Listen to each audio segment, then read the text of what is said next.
reproving. ഞാൻ പറഞ്ഞല്ലോ ചിലർ നിന്ദിച്ചു പരിഹസിക്കും.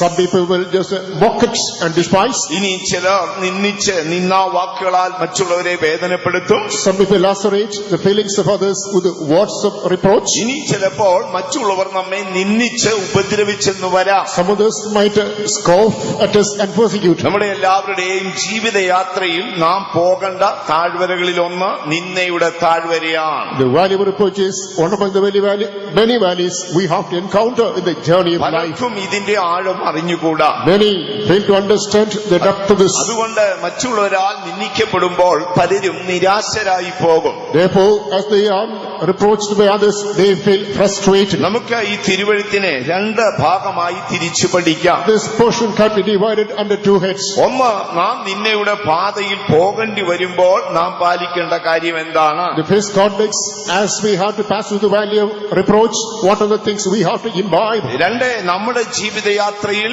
നാം ഈ നിന്നയുടെ ആത്മാവിൽ നിന്ന് ഒഴിഞ്ഞിരിക്കേണ്ടത് ഏത് കാര്യത്തിലാണ്? Secondly, in the journey of life, in which other context we have to keep off this spirit of reproach. ഈ നിന്നയുടെ പാതയെക്കുറിച്ച് നാം പഠിച്ചാൽ, When we learn of this passage of reproach, ഇത് നമ്മുടെ കർത്താവായ യേശു പോയ വഴിയാണ്. this is a way undertaken by the Lord. ദൈവത്തിന്റെ പരിശുദ്ധ നാമം വാഴ്ത്തപ്പെടുമാറാകട്ടെ. Glory be to the holy name of God. പലപ്പോഴും നിന്ദകളിലും വേദനകളിലും ഒക്കെ യാത്ര ചെയ്യുമ്പോൾ Time and again, as we pass through reproaches and നമ്മുടെ pains, മനസ്സിൽ ദൈവ സാന്നിധ്യം ഉണർന്നു വന്ന മനോഹരമായ സംഗീതങ്ങൾ വരും.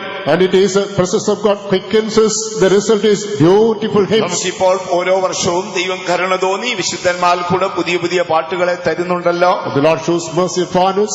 Every year the Lord gives hymns through the saints. അടുത്ത വർഷത്തെ പാട്ട് ഇറങ്ങുമ്പോഴത്തേക്ക് ഈ വർഷത്തെ പാട്ട് ട്രെയിൻ കയറി മനുഷ്യന്റെ മനസ്സിൽ നിന്ന് മറന്നു പോകും. This is songs will board on the train. This will be forgotten when the song next year comes into force. എന്നാൽ ചില പാട്ടുകളുടെ വരി ഒരിക്കലും മറക്കത്തില്ല. However, immortal are the lines of some ഇപ്പോൾ poems. നമ്മുടെ അമേരിക്കയിലെ പ്രധാന പാസ്റ്റർമാർ ഒരാളാണ് pastor Greg Wilson. Pastor Greg Wilson is one of the prominent in the States. അദ്ദേഹം ഒരു 20-22 വർഷങ്ങൾക്ക് മുൻപ് തിരുവല്ലയിൽ ഒരു കൺവെൻഷനിൽ പങ്കെടുത്തു. Nearly 22 years ago, once he attended a convention at Tiruvalla. കൺവെൻഷന് ശേഷം ചില ദിവസങ്ങൾ അവിടെ ഉണ്ടായിരുന്നു. After the convention, he remained there a few more days. അപ്പോൾ ഒരു ദിവസം താൻ ആ പഴയ ആരാധന ഹാളിൽ താഴെ ഇരുന്ന ഒരു പാട്ട് പാടുന്ന ഞാൻ കേട്ടു. One day, he was sitting in the old worshiping hall and was singing a song. നല്ല ട്യൂണിലാണ് മലയാളം പാട്ട് In പാടുന്നത്. the beautiful tune, he was singing the Malayalam hymn. പാട്ട് ഏതാണെന്നറിയാമോ? You know which is the song? അടവി തരുക്കൾക്കിടയിൽ ഒരു നാരകം എന്നവണ്ണം. It is like an apple tree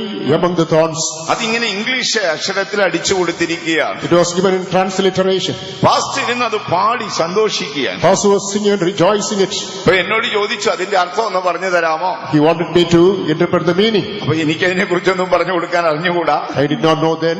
അപ്പൊ ഞാൻ ചോദിച്ചു, pastor ഇതെന്താണ് ഇദ്ദേഹം ഇത് പാടാൻ കാരണം? I asked the pastor, what prompted you to sing this? അന്ന് അദ്ദേഹം ഷിക്കാഗോയിലെ സഭാ ശുശ്രൂഷകനായിരുന്നു. When he was in charge of Chicago Church. അവിടെ ഒരുപാട് മലയാളികളുണ്ട്. Plenty of Malayalis were attending അവിടെ meeting there. ഒരുപാട് കുഞ്ഞുങ്ങളുടെ ഇതിൽ പോയിരിക്കുന്ന മാതാപിതാക്കന്മാരുണ്ട്. There are many parents who had gone there to see the അപ്പൊ children. അദ്ദേഹം എന്നോട് പറയാ, ഈ പാട്ട് പാടുമ്പോൾ കേരളത്തിൽ നിന്ന് വന്ന അമ്മച്ചിമാരൊക്കെ ആത്മാവിൽ സന്തോഷിക്കുന്ന കണ്ടിട്ടുണ്ട്. When I sing this song, many mothers coming from Kerala used to rejoice in the Lord. അപ്പോൾ അവരെ ഒന്ന് ആത്മാവിൽ നിറയ്ക്കണമെന്നുണ്ടെങ്കിൽ ഈ പാട്ട് പാടിയാൽ മതി. To incite them in the spirit, this song is needed. ഇന്ന് ക്രൈസ്തവർ പ്രത്യേകിച്ച് മലയാളികൾ ലോകത്തിൽ എവിടെയുണ്ടോ അവിടെയെല്ലാം ആ പാട്ടിന്റെ വരി കേൾക്കാം. Today Christians, where Malayalis are in any part of the world, particularly this song is being sung. പാട്ട് എഴുതിയത് ആരാണെന്ന് നിങ്ങൾക്കറിയാമോ? You know who is the author of this poem? നമ്മുടെ ബഹുമാനപ്പെട്ട പരേതനായ പാസ്റ്റർ KC വർഗീസ് അവറുകളായിരുന്നു. Late Honorable Pastor KC Varghese. താൻ Kottayam central pastor ആയിരിക്കുന്ന കാലത്താണ് ഈ പാട്ട് എഴുതിയത്. When he was officiating as a Kotte Center pastor, he composed this song. ഭയങ്കരമായൊരു പരീക്ഷയിൽ കൂടെയും നിന്നയിൽ കൂടെയും താൻ പോകുകയായിരുന്നു. He was passing through reproaches and despisings. അപ്പോൾ തന്റെ ആത്മാവിൽ ഉണർന്നു പാടി, പഴി പഴി ദിശ ദുഷി നിന്ന എന്തു വന്നാലും യേശുവേ നിന്നെ അനുഗമിക്കുവാൻ. Quickened in the spirit, he was promising, even though reproach, admonition, despise, I'll follow you, Jesus. അദ്ദേഹം മരിച്ചു വർഷങ്ങൾ പലത് കഴിഞ്ഞുപോയി. Passed by since he departed. പക്ഷെ ഇന്നും മനുഷ്യന്റെ മനസ്സിൽ ആ ശബ്ദം കേട്ടുകൊണ്ടിരിക്കുകയാണ്. Even today, the same voice is ringing in human conscience. ദൈവത്തിന്റെ പരിശുദ്ധ നാമം വാഴ്ത്തപ്പെടുമാറാകട്ടെ. Praise be to the holy name of God. ക്രിസ്തീയ ജീവിതം ഈ നിന്നയുടെ താഴ്വരകളിൽ കൂടെ പോകേണ്ടി വരും. Christian life cannot but pass through this valley of reproach. ഇത് നമ്മുടെ യേശു പോയ പാതയായിരുന്നു. This is the path trodden by Jesus. ഞാൻ പറഞ്ഞല്ലോ, നിന്ദിച്ച് സംസാരിക്കുന്നവരുണ്ട്. I told the people there are who are reproving and talking. മറ്റുള്ളവരെ നിന്ദിച്ച് പരിഹസിക്കുന്നവരുണ്ട്. People despise and ridicule others. ഇനി നിന്ദിച്ച് ഉപദ്രവിക്കുന്നവരുണ്ട്. People despise and persecute others. ചിലപ്പോൾ നമ്മുടെ ജീവിതയാത്രയിലും അങ്ങനെയുള്ള അവസ്ഥകൾ നമുക്കുണ്ടായി എന്ന് വരാം. Sometimes we may have encountered similar situations in the journey of our life too. ഈ കാലഘട്ടം നാം നോക്കിയാൽ നമുക്ക് വളരെ സമ്പൽ സമൃദ്ധമാണ്. When we examine the current season are full of riches. പ്രത്യേകിച്ച് പെന്തക്കോസ്തുകാർ ബഹു സമ്പന്നരായി മാറിയിരിക്കുകയാണ്. Particularly Pentecostal people have become prosperous. ഇതുകൊണ്ട് ഇക്കാലത്ത് വലിയ നിന്ദയൊന്നും നമുക്കില്ല. Therefore we don't face any reproach these days. പക്ഷേ ക്രിസ്ത്യാനിത്വത്തിന്റെ പാത നിന്ദയുടെ ഒരു ഭാഗമാണ്. However, further reproach is ordained for the people of God. കർത്താവായ യേശു പോയ വഴിയാണ് ഈ നിന്ദയുടെ വഴി. The passage of reproach one trodden by Lord Jesus Christ. പഴയ നിയമ ചരിത്രം നമ്മൾ പഠിക്കുമ്പോൾ When we examine the history of the Old Testament, അനേക വിശുദ്ധന്മാർ നിന്ദ വഹിച്ചതായി നമുക്ക് ബൈബിളിൽ കാണാം. in the Bible it is recorded many saints bearing reproach. പ്രവാചകനായ ഇരെമ്യാവിന്റെ ചരിത്രം നിങ്ങൾ പഠിച്ചാൽ As you go through the history of prophet Jeremiah, അവൻ തന്റെ ശുശ്രൂഷ നിമിത്തം ഏറ്റവും നിന്ദിതനായ നാളുകൾ ഉണ്ടായിട്ടുണ്ട്. due to his ministry there came days in which he was reproved to the core. അതുപോലെ ശമൂവേലിന്റെ അമ്മയായ ഹന്നായുടെ ചരിത്രം പഠിച്ചാൽ When we examine the history of Hannah, the mother of Samuel, അവളുടെ ജീവിതത്തിൽ ഒരുപാട് നിന്ദകൾ സഹിക്കേണ്ടി വന്നിട്ടുണ്ട്. in her life she had to taste this reproach on many contexts. ഒരുപക്ഷെ ഇന്ന് രാത്രിയിൽ നീയും നിന്ദയുടെ ഭാരം ചുമന്നായിരിക്കാം ദൈവസന്നിധിയിൽ വന്നിരിക്കുന്നത്. Paradvenjan, you may come to the presence of God tonight with a burden of reproach. ഞാൻ പറഞ്ഞല്ലോ, മനുഷ്യനെ ഏറ്റവും അധികം തകർക്കുന്നത് നിന്ദയാണ്. I told you it is reproach that is breaking human conscience. അതുകൊണ്ടാണ് ദാവീദ് പറഞ്ഞിരിക്കുന്നത്, That's why David has a song. നിന്ന എന്റെ ഹൃദയത്തെ തകർത്തു കളഞ്ഞു ദൈവമേ. Oh Lord, reproach has broken my heart. നാം എല്ലാവരും ഈ പാതയിൽ കൂടെ പോകേണ്ടി വരും. We all may have to pass through this passage. കാരണമെന്ത്? Why? നാം ക്രിസ്ത്യാനികളാണ്. We are Christians. കാരണമെന്ത്? Why? ഇത് യേശു പോയ വഴിയാണ്. Because it's the path ordained by ഈ Jesus. രണ്ടറിവ് എപ്പോഴും നമുക്കുണ്ടായിരിക്കണം. Always we must hold fast these two practices of knowledge. ഒന്ന്, നാം ക്രിസ്ത്യാനിയാണ്. The first context, we are Christians. രണ്ട്, യേശു പോയ വഴിയാണിത്. Secondly, this is a way taken by the law. നമ്മുടെ കർത്താവായ യേശു ജനിക്കുന്നതിന് 700 വർഷം മുമ്പാണ് യെശയ്യാ പ്രവാചകൻ ജീവിച്ചത്. 7 centuries before the Lord Jesus Christ prophesied existed. യെശയ്യാ പ്രവാചകൻ യേശുവിന്റെ കഷ്ടത കാണുകയാണ്. Isaiah predicted the sufferings of Jesus. ആ യെശയ്യാ പ്രവചനം 53 അധ്യായം നമ്മൾ പഠിച്ചാൽ, As we learn book Isaiah chapter 53, അതിൽ ഏതാണ്ട് 14ഓളം പ്രവചനങ്ങൾ വാക്കുകളായി എടുത്തെഴുതിയിട്ടുണ്ട്. really 40 prophecy had been repeated. അതിലൊന്ന്, അവൻ മനുഷ്യനാൽ നിന്ദിതനായിരുന്നു. Which one was despised by men? Yeshu മനുഷ്യനാൽ നിന്ദിതനായിരുന്നു. Jesus was despised by men. യെശയ്യാ പ്രവചനം 53 അധ്യായം 3 വാക്യം. Isaiah chapter 53 verse number 3. അവൻ മനുഷ്യനാൽ നിന്ദിതനും ദുഃഖിതനുമായിരുന്നു. He was despised and had become sorrowful. കർത്താവായ യേശു മനുഷ്യനാൽ നിന്ദിതനും ദുഃഖിതനുമായിരുന്നെങ്കിൽ Lord Jesus Christ was a man of sorrows and despised by men. ഒരു ക്രിസ്ത്യാനിയുടെ ജീവിതയാത്രയും അങ്ങനെ തന്നെയാണ്. It cannot but be the journey of a Christian soul. ഏലാ താഴ്വരയിൽ നിന്ദിക്കുന്ന ഒരു ശത്രുവിന്റെ ശബ്ദം നമുക്ക് കേൾക്കാം. We hear the voice of enemy who is despising you in the valley of Elah. യെശയ്യാ പ്രവചനം 53:3 വായിച്ചാൽ, Chapter 53 verse 3. അവൻ മനുഷ്യരാൽ നിന്ദിക്കപ്പെട്ടും അവൻ മനുഷ്യനാൽ നിന്ദിക്കപ്പെട്ടും ത്യജിക്കപ്പെട്ടും ത്യജിക്കപ്പെട്ടും വ്യസനപാത്രമായും ദൈവത്തിന് മഹത്വം ഉണ്ടാകട്ടെ. Glory be to the Lord. ഇത് യേശുവിനെ കണ്ടുകൊണ്ട് യെശയ്യാ പ്രവാചകൻ പറയുക, Foreseeing Jesus, prophet Isaiah speaks about this. അവൻ മനുഷ്യനാൽ നിന്ദിതനായി, He is despised by men. അവൻ വേദനപ്പെട്ടു. He was pained. യേശുവിനെ അനുഗമിച്ച ക്രിസ്ത്യാനിയെ, Wherever Christian who followed Jesus, നീ വാസ്തവമായ ഒരു ക്രിസ്ത്യാനിയാണെങ്കിൽ, if you are a real Christian, നീ യേശുവിനോടുകൂടെ നിത്യതയിലേക്ക് യാത്ര ചെയ്യുന്ന ഒരു ക്രിസ്ത്യാനിയാണെങ്കിൽ, if you are a Christian, continue the journey with Jesus and eternity. നിശ്ചയമായും നീ ഈ നിന്ദയുടെ താഴ്വരയിൽ കൂടെ പോകേണ്ടി വരും. Indeed, you have to pass through this valley of despise. ഭൂമിയിൽ ചിലപ്പോൾ നാം നിന്ദിക്കപ്പെട്ടെന്ന് വരും. Sometimes we may be despised in this world. നിന്ദിക്കപ്പെടുന്ന ഒരു അവസ്ഥ നമുക്ക് നേരിടുമ്പോൾ As we encounter the context of despising, നമ്മുടെ യേശുവിന്റെ നിന്ദയെ കുറിച്ച് നാം അറിഞ്ഞിരിക്കണം. We must know about the despisal of Jesus. ദൈവത്തിന് മഹത്വം ഉണ്ടാകട്ടെ. Glory be to the name of ഞാൻ God. പറഞ്ഞല്ലോ, നിന്ദിച്ച് സംസാരിക്കുന്നവരുണ്ട്. There are people who reproach and talk ridiculously. ചിലർ നിന്ദിച്ച് സംസാരിച്ചാൽ മറ്റുള്ളവർക്ക് താങ്ങാനുള്ള ശേഷി പോലുമില്ല. When some people despise us, scoff at us, we cannot forbear the same. ഇനിയും ചിലർ നിന്ദിച്ച് പരിഹസിക്കുന്നത് നമുക്ക് കാണാം. Some people mock it and despise. നമ്മുടെ കർത്താവായ യേശുവിനെ കുറിച്ച് എന്താണ് വായിച്ചത്? What is mentioned about Jesus Christ? അവൻ നിന്ദയും പരിഹാസവും സഹിച്ചിരുന്നു. He was a man of sorrows, acquainted with grief. അവൻ മനുഷ്യരാൽ നിന്ദിക്കപ്പെട്ടിരുന്നു. He was rejected by men. Yeshu സഹിച്ചത് നിന്ദയുടെ പരിഹാസമായിരുന്നു. Jesus suffered the mockery of despisal. ചിലപ്പോൾ മറ്റുള്ളവർ നമ്മളെ നിന്ദിച്ച് സംസാരിക്കാം. Sometimes others might despise and mock at us. ചിലപ്പോൾ മറ്റുള്ളവർ നമ്മെ കണ്ട് നിന്ദിച്ച് പരിഹസിക്കാം. Others might despise and ridicule. നിങ്ങളിൽ ആരെങ്കിലും ഇങ്ങനെയുള്ള പാതകളിൽ പോയിട്ടുണ്ടോ? Have any one of you passed through such a way? അങ്ങനെയുള്ള അവസ്ഥകൾ നിങ്ങളുടെ ഹൃദയത്തെ തകർത്തിട്ടുണ്ടോ? In such a context, whether you have been broken in the heart, നിശ്ചയമായും നിങ്ങൾ ദൈവത്തെ സ്നേഹിച്ച് യേശുവിനെ അനുഗമിക്കുന്നെങ്കിൽ, truly speaking, if you love Jesus and follow his നിങ്ങൾ footsteps, യേശുവിനോടുകൂടെ ഈ പാതകളിൽ പോയേ ഒക്കത്തുള്ളൂ. you cannot but follow this path with Jesus. അപ്പോൾ യേശുവിനെ എങ്ങനെയാണ് അവർ നിന്ദിച്ച് പരിഹസിച്ചത്? In which fashion did they despise and reproach Jesus?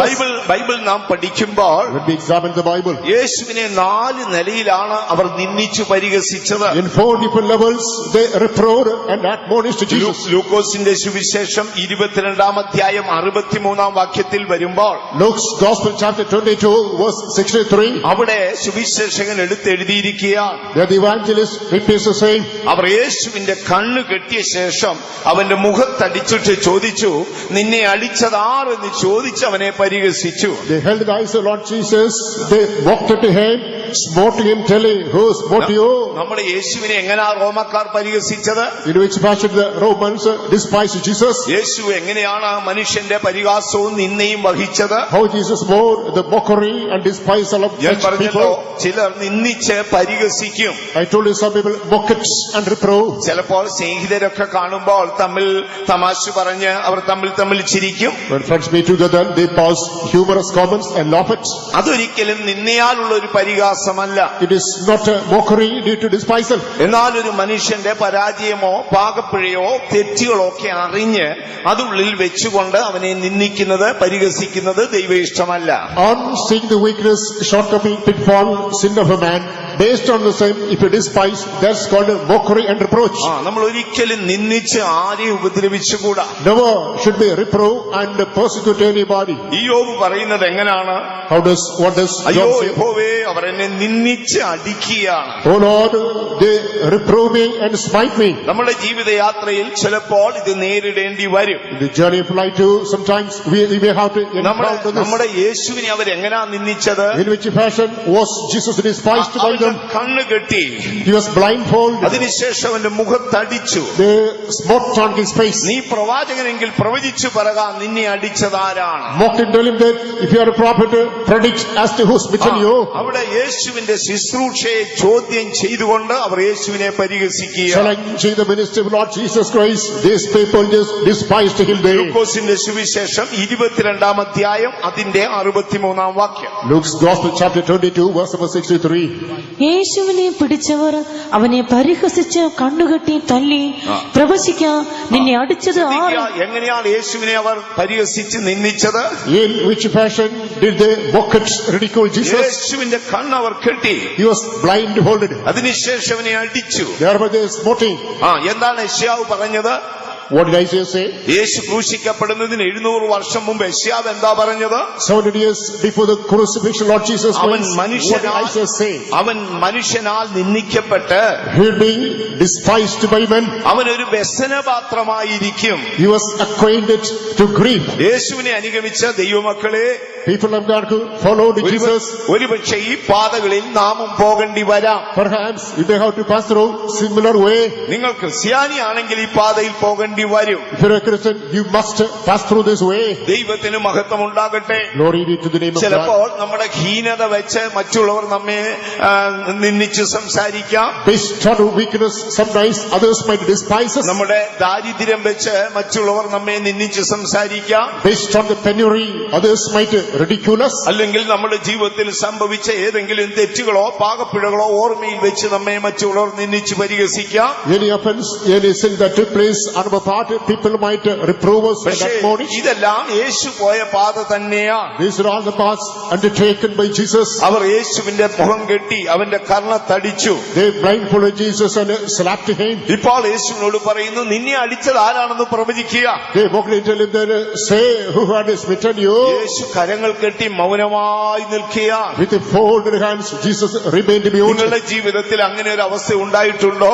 In your life, have you ever come across such a നിങ്ങളുടെ situation? കർണത്ത് അടിച്ച് മുഖം കെട്ടി കർണത്തടിച്ച് നിങ്ങളെ പരിഹസിച്ചിട്ടുണ്ടോ? If you blindfolded, slapped and smitten on the face, രണ്ടാമതായി യേശുവിനെ അവർ നിന്ദിച്ചത് എങ്ങനെയാണ്? in which conduct the second time they despised Jesus. മത്തായിയുടെ സുവിശേഷം 27-ാം അധ്യായം 29-ാം വാക്യത്തിൽ വരുമ്പോൾ Coming to Matthew's Gospel, chapter 27, verse number 29, അവർ ഒരു മുൾക്കിരീടമുണ്ടാക്കി they made a thorny crown യേശുവിന്റെ തലയിൽ വെച്ചു. that was crowned on his head. അതിനെക്കുറിച്ച് ചരിത്രകാരന്മാർ പറയുന്നത്, The historians say about this, ആ മുൾക്കിരീടത്തിൽ 156 മുള്ളുണ്ടായിരുന്നു. in their crown there had been 156 thorns. അതിൽ ചിലത് 4 ഇഞ്ച് നീളമുണ്ട്, Some are as long as 4 inches, ഇനിയും ചിലത് 6 ഇഞ്ച് നീളമുണ്ട്. some are as long as 6 inches. അത് ഇസ്രായേൽ പാലസ്തീൻ പ്രദേശങ്ങളിൽ കാണുന്ന ഒരു കാട്ടുവള്ളിയുടെ മുള്ളാണ്. And that is a thorn of a tree that is seen in the jungles of Palestine. പടയാളികൾ ആ മുള്ള ഇങ്ങനെ ഒരു കിരീടം പോലെ മെനഞ്ഞെടുത്തു. Soldiers plaited that like a crown. അതിനുശേഷം യേശുവിന്റെ തലയിലേക്ക് വെച്ചു. Jesus coronated with the same. ഇപ്പോൾ ആ പല മുള്ളുകളും അതിന് തലയുടെ പല ഭാഗത്തും കൊണ്ടു നിൽക്കുക. Therefore, these thorns pricked at the different sides of the forehead. അങ്ങനെ ഒരു മുൾക്കിരീടം തലയിൽ വെച്ചാൽ നമുക്ക് ദൈവകൃപയാൽ സഹിക്കാമായിരിക്കാം. Suppose when such a thorny crown is laid on the head, by the grace of God, we can tolerate. പടയാളികൾ ചെയ്തത് അതല്ല. Soldiers didn't spare it. അവരുടെ കയ്യിൽ ചെറിയ കോലുണ്ടായിരുന്നു. They got the small hammer. അവർ ആ കോലുകൊണ്ട് ആ മുൾക്കിരീടം പതുക്കെ അമർത്താൻ തുടങ്ങി. Taking the soft, they started pressing it leisurely. അതിനുശേഷം അവർ ആ മുൾക്കിരീടത്തിന് കോലുകൊണ്ട് അടിച്ചു. Thereafter they were smitten on the thorn. അപ്പോൾ അതിലെ മുള്ളുകൾ യേശുവിന്റെ തലയിലേക്ക് ആഴത്തിൽ കയറി. The thorns pierced through the head of Jesus. അതിനുശേഷം അവർ യേശുവിനെ പരിഹസിച്ചു. Thereafter they despised Jesus. നീ യഹൂദന്മാരുടെ രാജാവെന്ന് പറയുന്നല്ലോ. You claim to be the king of the Jews. ശ്രദ്ധിക്കുക, മുൾക്കിരീടം തലയിൽ വെച്ച് കോലുകൊണ്ട് അടിച്ച് നമ്മുടെ യേശുവിനെ നിന്ദിച്ചിരുന്നു. Come on, they coronated Lord Jesus Christ with the thorny crown. That was pierced with the staff. They walked to him. യേശുവിനെ അനുഗമിച്ച നമുക്ക് ഇങ്ങനെ ഒരു അവസ്ഥ ഉണ്ടാകുമോ? We give our Lord Jesus Christ. Will we come across such a situation? ചിലപ്പോൾ നമുക്കുണ്ടായെന്ന് വരാം. Perhaps you may have too. സാത്താൻ അനേക ചിന്തകൾ നിങ്ങളുടെ മനസ്സിൽ കൊണ്ടുവന്ന് നിങ്ങളെ നിന്ദിച്ചെന്ന് വരാം. They will inject in your mind many thoughts whereby he may despise you. ഓരോ മുള്ളുകളും നിങ്ങളുടെ മനസ്സിനെ വേട്ടയാടുന്ന ചിന്താഭാരങ്ങളാണ്. Every thought must be the thought which haunts your conscience. ഒരിക്കൽ ദാവീദ് പറഞ്ഞു, കർത്താവേ, എന്റെ ചിന്തകളെല്ലാം എന്റെ മനസ്സ് നിനക്ക് പ്രസാദമായിരിക്കണമേ. In one context, David confessed unto the Lord, "Oh my God, my thoughts, my imagination should be acceptable unto you." ദൈവം മനുഷ്യന്റെ മനസ്സിനെ നോക്കുന്നെന്നാണ് എഴുതിയിരിക്കുന്നത്. It is written, God is watching the thoughts of man. പാപത്തിന്റെ പോരാട്ടത്താൽ മനസ്സിൽ ഉണ്ടാകുന്ന ചിന്തകളുണ്ട്. There are thoughts which come because of the struggles of sin. മറ്റുള്ളവരുള്ള ഈർഷ്യാലും പിണക്കത്താലും മനസ്സിൽ ഉണ്ടാകുന്ന ചിന്തകളുണ്ട്. There are thoughts which come because of the malice and strife with the neighbors. ജീവിത ഭാരങ്ങളോട് ബന്ധപ്പെട്ട് നിങ്ങളുടെ മനസ്സിൽ ഉണ്ടാകുന്ന ചിന്തകളുണ്ട്. Perhaps there are thoughts in connection with the burden of life. ഭയനിമിത്തം നിങ്ങളുടെ മനസ്സിൽ ഉണ്ടാകുന്ന ചിന്തകളുണ്ട്. There may be thoughts coming in the mind due to fear. ഇതെല്ലാം പലപ്പോഴും നിങ്ങളുടെ പ്രാണനെ മുൾക്കിരീടം പോലെ വേദനപ്പെടുത്തിക്കൊണ്ടിരിക്കും. Time and again, like a thorny crown, this must be making your mind. നമ്മുടെ കർത്താവായ യേശുവിനെ എങ്ങനെയാ പടയാളികൾ നിന്ദിച്ചത്? In which way way was Jesus Christ despised by the soldiers. അവന്റെ കണ്ണുകെട്ടി അവന്റെ ശുശ്രൂഷയെ ആക്ഷേപിച്ച് പരിഹസിക്കുക. First they had blindfolded him, they mocked the ministry of Christ. രണ്ടാമത് യഹൂദന്മാരുടെ രാജാവേ എന്ന് വിളിച്ചവനെ പരിഹസിക്കുക. Secondly, mocked calling he was the king of the Jews. എന്നാൽ ഇവൻ ജനിക്കുന്നതിന് ഏറിയ വർഷം മുൻപ്, Before many centuries of his birth, യാക്കോബ് ഇവനെ നോക്കി യഹൂദന്മാരുടെ രാജാവെന്ന് പറഞ്ഞിരുന്നു. Jacob concerning him addressed he was a king of the Jews. യേശു ജനിക്കുമ്പോൾ വിദ്വാൻമാർ യേശുവിനെ തേടിപ്പോയി. At the birth of Lord Jesus Christ, the scribes went in search of him. അവർ പറഞ്ഞു യഹൂദന്മാർക്കൊരു രാജാവ് ബേത്ലഹേമിൽ ജനിച്ചിട്ടുണ്ട്. They said a king is born for the Jews in Bethlehem. അവർ അന്ന് കിരീടത്തിനായി ഒരു അവർ യേശുവിന് പൊന്നാണ് കൊണ്ടു കൊടുത്തത്. Therefore they offered gold for a crown to Jesus. യഹൂദന്മാർക്കൊരു രാജാവ് ജനിച്ചിരിക്കുന്നു. A king is born unto the Jews. അവന്റെ നക്ഷത്രം ഞങ്ങൾ ആകാശത്ത് കണ്ടിരിക്കുന്നു. In the sky we have seen the star pointing to the sun. അപ്പോൾ അവർ പൊന്നെ മൂര് കുന്തിരിക്കം യേശുവിന് കാഴ്ചവെച്ചു. Frankincense, myrrh, gold, all these things they offered unto Jesus. ആ പൊന്നെ യേശുവിന്റെ രാജ്യത്വത്തെ കാണിക്കുന്നതായിരുന്നു. That gold typifies the kingdom of Jesus. എന്നാൽ യേശു ഗെത്സമനിയിൽ മനുഷ്യവർഗത്തിന്റെ പാപം ചുമന്നപ്പോൾ, However, when Jesus bore the sin of mankind in Gethsemane, ഇപ്പോൾ യഹൂദന്മാർ അവനൊരു കിരീടം കൊടുക്കുകയാണ്. now the Jews give him a crown. അത് പൊന്നുകൊണ്ടും വെള്ളി കൊണ്ടും രത്നങ്ങൾ കൊണ്ടുമുള്ള കിരീടമല്ല. It is not plated with silver, gold or diamonds. അത് ആഴം വേദനപ്പെടുത്തുന്ന മുള്ളുകളുടെ കിരീടമാണ്. That is plated with thorns which might lacerate you അവിടെ deeply. പറയുന്നു അവർ മുള്ളുകൊണ്ട് ഒരു കിരീടം ഉണ്ടാക്കി. It is mentioned that they plated a crown with a thorn, അവന്റെ തലയിൽ വെച്ച് കോലുകൊണ്ട് അടിച്ചു. laid over his head and pierced with a staff. പ്രിയ ദൈവവൈതലേ, Beloved child of അവൻ God, മനുഷ്യനാൽ നിന്ദിക്കപ്പെട്ട് വ്യസനപാത്രമായെന്നാണ് ബൈബിൾ എഴുതിയിരിക്കുന്നത്. in the Bible it is recorded he was despised by men, he was acquainted to grief. നമ്മുടെ ജീവിതയാത്രയിൽ ഇങ്ങനെയുള്ള നിന്ദകൾ നമുക്കുണ്ടായിട്ടുണ്ടോ? In the journey of life, have we ever come across similar despise? ദൈവത്തിന് മഹത്വം ഉണ്ടാകട്ടെ. Glory be to the name of God. ഞാൻ അടുത്ത കാലത്ത് ഒരു സിസ്റ്ററെ കണ്ടു. Recently I met a sister. അവർ കണ്ടാൽ വളരെ ബ്യൂട്ടിയായ ഒരു സിസ്റ്ററായിരുന്നു. Physically she was pretty. എന്നാൽ അവർ പിന്നെയും സൗന്ദര്യം കൂട്ടാൻ എന്തൊക്കെയോ ഒപ്പിച്ചതാണ്. In order to boost up the beauty, she had done the more. എന്തൊക്കെയോ ക്രീം വാരി തേച്ചു. She applied some cream. അവസാനം ശരീരം മുഴുവൻ അങ്ങ് ഹിമം പോലെ വെളുത്തുപോയി. Finally the entire body became white like snow. മുഖവും മൂക്കും എല്ലാം അങ്ങ് വെളുത്ത പാടുകൾ കൊണ്ട് നിറഞ്ഞു. Face and nose everywhere smudges of white. അവർ ഫെയ്ത്തോമിലേക്ക് വരാറില്ല. She stopped attending meetings. എന്നാൽ ഒരു ദിവസം യാദൃശ്യമായി അവരും ഭർത്താവും കൂടെ ഫെയ്ത്തോമിൽ വന്നു. One day inadvertently she came to Faith with her husband. അവർ ജനം കൂടുന്നിടത്തെങ്ങും പോകത്തില്ല. She would not visit the place where people would gather. റൂമിന് പുറത്തിറങ്ങി വരത്തില്ല. She will not come out of the room. എന്റെ മുമ്പിൽ വന്നിരുന്ന ഒരു കുഞ്ഞ് കരയുന്ന പോലെ കരയുക. She came before me and weeping like a small child. അവർക്കൊരു 65 വയസ്സ് പ്രായമെങ്കിലും കാണും. I suppose she was around about 65. പറയുന്നു, പാസ്റ്റർ, എനിക്ക് ഈ നിന്ന താങ്ങാൻ ഒക്കുന്നില്ല. She says, Pastor, I am not able to tolerate this reproach. എന്റെ കുഞ്ഞുങ്ങൾക്കും എന്നെ കാണുമ്പോൾ ഒരു നിന്നയാണ്. When my children see me, they despise me. അവർ കുടിക്കാൻ വെള്ളം കൊണ്ടു കൊടുത്താൽ കൊച്ചു കുഞ്ഞുങ്ങൾ പറയുന്നു, വേണ്ട വല്യമ്മി, ഞങ്ങൾ പോയി വെള്ളം എടുത്തോളാം. When I offer water, they deny, telling them, no, we will collect it. എവിടെയെങ്കിലും പോകുമ്പോൾ ഭർത്താവ് ചോദിക്കും, വരാൻ നിർബന്ധമുണ്ടേ വന്നാ മതി, വരണമെന്നില്ല. When she goes somewhere, the husband says that if you are so particular, come, otherwise you need not. അവരുടെ ആ മാനസികാവസ്ഥ ഞാൻ കണ്ടു. I witnessed psychological stress. അവരങ്ങ് നിന്ദിക്കപ്പെടുകയാണ്. She is despised. ഞാൻ വളരെ സ്നേഹത്തോടെ അവരോട് സംസാരിച്ചു. With love I told her, അപ്പൊ അവര് പറയുന്നു, വാസ്തവപ്പെട്ട ഞാൻ ആരുടെയും മുഖം കാണാൻ ഇഷ്ടപ്പെടുന്നില്ല. Pastor, I am no more delighted to see the face of the fellow beings. എന്നെ കാണുന്നവർ തുറിച്ചു നോക്കിയാണ്. People stare at me on seeing me. ഞാനൊരു വാഹനത്തിൽ കയറിയാൽ സമീപത്തിരിക്കുന്ന ആളെ ഒഴിഞ്ഞു മാറുകയാണ്. When I board on a vehicle, the fellow passenger keeps off the seat. മനുഷ്യനെ നിന്ന മനുഷ്യന്റെ ഹൃദയത്തെ തകർത്ത് കളയും. Therefore this reproach breaks the human heart. ദൈവത്തിന്റെ പരിശുദ്ധ നാമം വാഴ്ത്തപ്പെടുമാറാകട്ടെ. Glory be to the holy name of God. ഒരുപക്ഷേ നിന്റെ ശാരീരിക കഷ്ടത നിമിത്തം നീ നിന്ദിക്കപ്പെടുന്നുണ്ടാകാം. Sometimes because of the physical ailments you may be reproved. നിന്റെ ജീവിതത്തിന്റെ തകർച്ച നിമിത്തം മറ്റുള്ളവർ അത് എണ്ണി പറഞ്ഞ് നിന്നെ നിന്ദിക്കുന്നുണ്ടാകാം. You get tattered state of your life, others might reprove you. നീ ഓർമ്മയിൽ സൂക്ഷിക്കൂ, ഇത് യേശു പോയ വഴിയാണ്. But bear one thing in mind, this is a way undertaken by the Lord. ഓരോ ക്രിസ്ത്യാനിയും ഈ നിന്ദയുടെ പാതയിൽ കൂടെ പോയേ ഒക്കത്തുള്ളൂ. The American has to pass through this way of of rejection. ദൈവത്തിന് മഹത്വം ഉണ്ടാകട്ടെ. Glory be to the name of അപ്പോൾ God. യേശുവിനെ അവർ നിന്ദിച്ചത് മുൾക്കിരീടം വെച്ച് കോലുകൊണ്ട് അടിച്ചാണ്. They crowned the thorn crown and they had beaten with a staff whereby Jesus was despised. അടുത്തതായി യേശുവിനെ അവർ നിന്ദിച്ചത് എങ്ങനെയാണ്? Thereafter, in which way did they despise Jesus? ലൂക്കോസിന്റെ സുവിശേഷം 23-ാം അധ്യായം 11-ാം വാക്യം. Luke's Gospel chapter 23 verse 11. അവൾ 23:11. 23:11. ഹെരോദാവ് തന്റെ പടയാളികളുമായി അവനെ പരിഹസിച്ചു, നിസാരനാക്കി, ശുഭ്രവസ്ത്രം ധരിപ്പിച്ചു. അടുത്തതായി പറയുന്നു, അവനെ നിസ്സാരനാക്കി ശുഭ്രവസ്ത്രം ധരിപ്പിച്ച് അവനെ പരിഹസിച്ചു. He was mocked, he was brought him to be not arrayed in the gorgeous robe. ദൈവത്തിന് മഹത്വം ഉണ്ടാകട്ടെ. Glory be to the name of God. അവൻ മനുഷ്യനാൽ നിന്ദിക്കപ്പെട്ട യെശയ്യാവ് പറഞ്ഞിരിക്കുകയാണ്. Isaiah says he was despised by men. എത്ര വർഷം മുൻപ്? How many years ago? 700 വർഷം മുൻപ്. 700 years ago.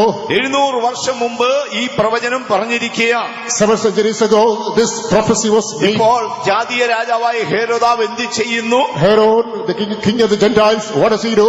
അവനെ ശുഭ്രവസ്ത്രം ധരിപ്പിച്ച് നിസ്സാരനാക്കി നിന്ദിച്ചു പരിഹസിക്കുക. He was arrayed in the gorgeous robe. He was vilified and rejected him. തലേ ആഴ്ച എന്തായിരുന്നു?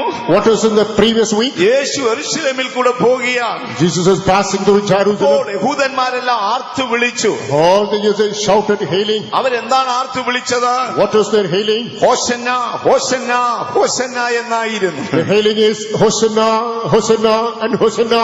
അവർ അവരുടെ വസ്ത്രങ്ങളെല്ലാം യേശു വരുന്ന വീതികളിൽ വിരിച്ചു കൊടുത്തു. They spread their garments on the street where Jesus was passing through. അവർ ആർത്തു വിളിച്ചത് എന്താണ്? They shouted, what was it? യഹോവയുടെ നാമത്തിൽ വരുന്നവൻ വാഴ്ത്തപ്പെട്ടവൻ വാഴ്ത്തപ്പെട്ടവൻ വാഴ്ത്തപ്പെട്ടവൻ. Hail unto the one who is coming in the name of the Lord. എന്നാൽ ഒരാഴ്ച കഴിഞ്ഞപ്പോൾ Simply after 1 week, യേശു ഇതേ പാതയിൽ പോകുകയാണ്. no, Jesus passing through the same way. അന്ന് യേശുവിനെ ചുമക്കുവാൻ ഒരു കഴുതയുണ്ടായിരുന്നു. Then there was a mule to carry Jesus. പക്ഷെ ഇന്ന് യേശു ചുമക്കുന്നത് ഒരു ക്രൂശാണ്. But today Jesus carries a cross. പടയാളികൾ ഒരു ശുഭ്രവസ്ത്രം ധരിപ്പിച്ചു. Soldiers arrayed in a gorgeous robe. ഇപ്പോൾ അവരെന്താണ് ആർത്തു വിളിക്കുന്നത്? Now what is their shout? ഹോശന്ന ഹോശന്ന എന്നല്ല. It's not Hosanna and our Hosanna. ആർത്തു വിളിക്കുന്നത് ഈത്തലേ ഈത്തലേ ഈത്തലേ എന്നാണ്. They shouted Hitale, Hitale. എന്താണ് അതിന്റെ അർത്ഥം? What's the meaning? പാപിയായവനെ ക്രൂശിക്കുക, Crucify him, crucify him. പാപിയായവനെ ക്രൂശിക്കുക. This sinner must be crucified. തലേ ആഴ്ച എന്തു പറഞ്ഞിരുന്നു? Last week, what did they say? യഹോവയുടെ നാമത്തിൽ വന്നവൻ വാഴ്ത്തപ്പെട്ടവൻ. Hail today, the one came in the name of the Lord. ഇപ്പോൾ എന്തു പറയുന്നു? What did they say? ആ പാപിയായവനെ ക്രൂശിക്കുക. Crucify this sinner. പ്രിയ ദൈവ പൈതലേ, Wherever child of നീ God. പോകുന്ന താഴ്വരകളിൽ ഒന്ന് നിന്നയുടെ താഴ്വരയാണ്. One of the valleys you are passing through is reproach. ഒരുപക്ഷേ മറ്റുള്ളവർ നിന്നെ നിന്ദിച്ചേക്കാം. Sometimes others might reproach you. നിന്റെ പരാജയ നിമിത്തം നിന്നെ നിന്ദിച്ചേക്കാം. Due to defeat, others might reject you. മറ്റുള്ളവർ മുൻപാകെ നിന്നെ വെറും നിസ്സാരനാക്കി നിന്ദിച്ചേക്കാം. You may be vilified before others. പലർക്കും സഹിച്ചുകൂടാത്തൊരു ഭാഗമാണിത്. This is a part others cannot endure. മറ്റുള്ളവരുടെ മുൻപാകെ താഴ്ത്തി സംസാരിച്ചാൽ സഹിക്കാത്ത മനുഷ്യരുണ്ട്. If they are humiliated before others, they cannot tolerate. ചെറിയ കൊച്ചു കുഞ്ഞുങ്ങളെ കണ്ടിട്ടില്ലേ? Haven't you seen small children? ഈ അടുത്ത കാലത്തൊരു കൊച്ചു കുഞ്ഞിനെ ഞാൻ കണ്ടു. Recently watched a small child. അവന് ഇച്ചിരി കുസൃതി ഉള്ളവനാണ്. A little bit mischievous. അവൻ ആരാധനയ്ക്കിടയിലൊക്കെ ഓടുകയൊക്കെ ചെയ്യും. He would run away when the meeting was underway. അവന്റെ പേര് ഏഡൻ എന്നാണ്. His name is Aaron. പക്ഷെ ഞാൻ അവനെ കൊച്ചാപ്പി എന്നാണ് വിളിക്കുന്നത്. I was asking the chappy. ഒരു ദിവസം മേടുണ്ടാക്കിയപ്പോ ഞാൻ പറഞ്ഞു, എടാ കൊച്ചാപ്പി അവിടെ അടങ്ങിയിടാന്ന് പറഞ്ഞു. One day when he created unholy sins, I asked him to stop down. Kochi ഇറക്കനാണ് അവൻ. Small boy. അവൻ പെട്ടെന്ന് അങ്ങ് പിണങ്ങി. Suddenly he became അവൻ distorted. സഭായോഗം കഴിച്ചപ്പോ എന്നെ കാണാതെ പോവുകയാണ്. After the Sunday service, without seeing me, he went അപ്പൊ away. ഞാൻ അവനെ തിരിച്ചു വിളിച്ചു. I called him back. അവൻ അവന്റെ അമ്മയോട് പറയുകയാണ്, He tells his mother. അത്രയും പേരെ മുമ്പിൽ വെച്ച് പാസ്റ്റപ്പച്ചൻ എന്നെ കൊച്ചാപ്പി എന്ന് വിളിച്ചില്ലേ? In the midst of all, he called me Kochapi. ഇനി എനിക്ക് അപ്പച്ചനോട് ഒരു പരിപാടിയും വേണം. I don't have any communion with him. അപ്പൊ ഞാനൊരു എഗ്രിമെന്റിലെത്തി. I reached an agreement. നീ ഇനി വഴക്കുണ്ടാക്കാതിരിക്കാമെങ്കിൽ നിന്റെ ഒറിജിനൽ പേര് വിളിക്കാം. And if you remain disciplined, I'll call you in the good way. പക്ഷേ അതെന്നെ ഒരുപാട് ചിന്തിപ്പിച്ചു. That was something thought-provoking. അവൻ ഒറ്റയ്ക്കുള്ളപ്പം വിളിച്ചോ അത് കുഴപ്പമില്ല. If he is alone, if I call, no problem. അവൻ മുറിയിൽ വന്ന് മുട്ടായി മേടിക്കുമ്പോൾ നമ്മൾ അവനെ കൊച്ചാപ്പിന്ന് വിളിച്ചോ കുഴപ്പമില്ല. He comes to a room to collect a share of sweet. If I call for പക്ഷേ no problem. പൊതുസ്ഥലത്ത് വെച്ച് വിളിച്ചപ്പോൾ അവൻ ആടിപ്പോയി. In the midst of this, I called him and he is displeased. അവനൊരു 4 വയസ്സ് പ്രായമേ ഉള്ളൂ. He is nearly 4 years old only. പെട്ടെന്ന് അവൻ പ്രതികരിക്കുക. Suddenly he is responding. ഇന്ന് രാത്രി ഞാൻ നിങ്ങളോട് ചോദിക്കട്ടെ, Tonight let me ask you, നിങ്ങളെ മറ്റുള്ളവർ നിസ്സാരനാക്കി സംസാരിച്ചാൽ നിന്ന സഹിക്കാൻ എത്ര പേർക്ക് കഴിയും? if others humiliate you, how many can suffer this reproach? നമ്മുടെ യേശുവിനെ അങ്ങനെയാണ് ചെയ്തത്. This is how Jesus was humiliated. ഹേരോദാവ് അവനെ ഒരു ശുഭ്രവസ്ത്രം ധരിപ്പിച്ചു. Her around him in a gorgeous robe. അവനെ ഒരു നിസ്സാരനാക്കി അവനെ നിന്ദിച്ചു. She was vilified and reproved. യേശു ആരായിരുന്നു? Who was Jesus? അവൻ അഖിലാണ്ടത്തിന്റെ സൃഷ്ടികർത്താവായിരുന്നു. He is the creator of the universe. അവൻ മനുഷ്യനെ സ്നേഹിച്ചല്ലേ മനുഷ്യാവതാരം എടുത്തു വന്നത്. Loving man, he took the incarnation of a human being. ഇപ്പോൾ പടയാളികൾ അവനെ നിസ്സാരനാക്കി നിന്ദിക്കുക. How the soul is humiliating. ഇങ്ങനെയുള്ള അവസ്ഥ നമ്മുടെ ആരുടെയും ജീവിതത്തിൽ ഉണ്ടായിട്ടുണ്ടോ? Have anyone of us come across similar state? ദാവീദിന് സിംഹം അലറുന്ന കേട്ടാലൊന്നും പേടിയില്ല. On came the roaring of the lion, David will not be frightened. കരടി അലറുന്ന കേട്ടാലും പേടിയില്ല. On came the screaming of the bear, he will not be frightened. Goliath വെല്ലുവിളിക്കുന്ന കേട്ടാലും പേടിയില്ല. On came the challenging voice, Goliath, he will not be frightened. ശത്രുവിന്റെ ആരവം കേൾക്കുമ്പോൾ അവന്റെ ഹൃദയം യുദ്ധത്തിനായി ഒരുങ്ങുമായിരുന്നു. On came the clamor of the enemy, he will be prepared within. പക്ഷേ നിന്ന് അവന്റെ ഹൃദയത്തെ തകർത്തുകൾ. But the reproach broke his heart. നമുക്ക് യേശുവിനെ അനുഗമിക്കാൻ താല്പര്യമുണ്ടോ? Are we delighted to follow Jesus? പലരുടെയും മുഖഷേപ്പ് മാറിക്കഴിഞ്ഞിരിക്കുക. The countenance of many change. ഈ പാതയിൽ പോകാൻ തയ്യാറാണോ? Are you prepared to pass through this way? സ്വർഗത്തിൽ പോകണമോ?